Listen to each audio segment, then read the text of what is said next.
Chegar ao Rio Amazonas pelo interior, montar uma equipe multidisciplinar que incluía desde astrônomo até guias locais, os famosos mateiros. Por fim, conseguir financiamento para a viagem. Esta era a rotina dos expedicionários do século XIX.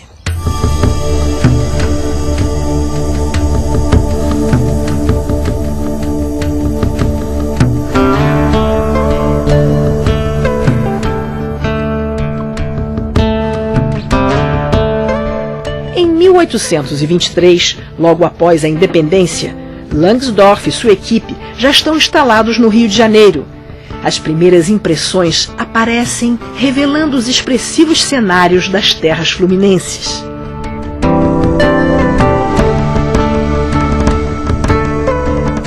Em maio de 1824, tem início a primeira etapa da expedição, pelo interior do Rio de Janeiro até Minas Gerais.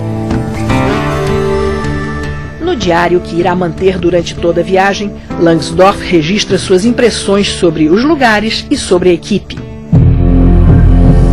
O austríaco-alemão Johann Moritz Rugendas será um nome importante para a iconografia brasileira. Sua viagem ao Brasil é uma obra capital, especialmente pela fixação das cenas e dos personagens do Brasil no Império. Integrante de primeira hora do grupo de Langsdorff, Rugendas abandona a expedição ainda na etapa mineira. Antes, produz um conjunto de 78 desenhos e aquarelas que enfocam aspectos morfológicos, ecológicos e humanos da paisagem brasileira.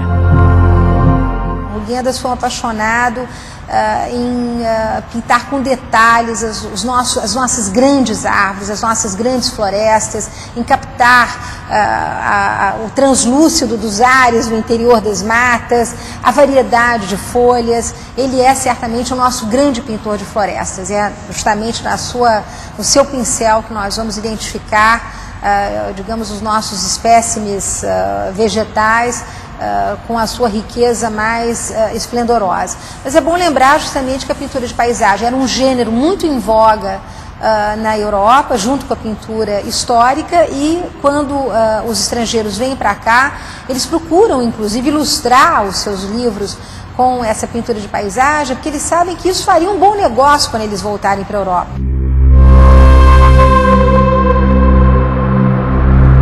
Depois das primeiras viagens exploratórias ao interior do Rio de Janeiro e Minas Gerais, Langsdorff começa a etapa mais aventureira de sua expedição, uma jornada ao Rio Amazonas, principalmente por via fluvial. Após 2 meses no estado de São Paulo, Langsdorff e sua equipe, 39 pessoas, navegam o rio Tietê em direção ao norte. Esse cotidiano era um cotidiano muito complicado, porque o transporte das peças, quer dizer, que eram capturadas era difícil, o clima obviamente não ajudava, animais e espécimes botânicos se putrefaziam rapidamente. Havia o problema das tropas de mulas, que muitas vezes escapavam durante a noite, com ou sem os carregamentos. Então, se as mulas escapavam sem o carregamento, não tinha como levar o carregamento de animais e plantas, e se elas escapavam com o carregamento, perdia-se tudo da mesma maneira. Havia o problema, sem dúvida alguma, das epidemias, ataques de animais, cobras, insetos peçonhentos. Havia o problema da alimentação. Todos os viajantes se queixam da parcimônia, né, com que se comia, e da dificuldade com que se obtinha alimento ao longo desses 3 lados. O mapa da trajetória da expedição Langsdorff ainda hoje parece pretensioso. São mais de 16.000 quilômetros em 3 anos. A mais ambiciosa e mais dramática expedição já realizada no Brasil. Com a desistência de Rugendas, 2 novos artistas passaram a integrar o grupo. Aimé Adrien Thonet, filho do conhecido pintor que viera ao Brasil com a missão francesa, e Hercule Florence, belga de nascimento, que além de pintor era também cartógrafo. Depois de percorrer os rios Paraná e Paraguai, a expedição faz uma parada em Corumbá, em pleno Pantanal sul-mato-grossense.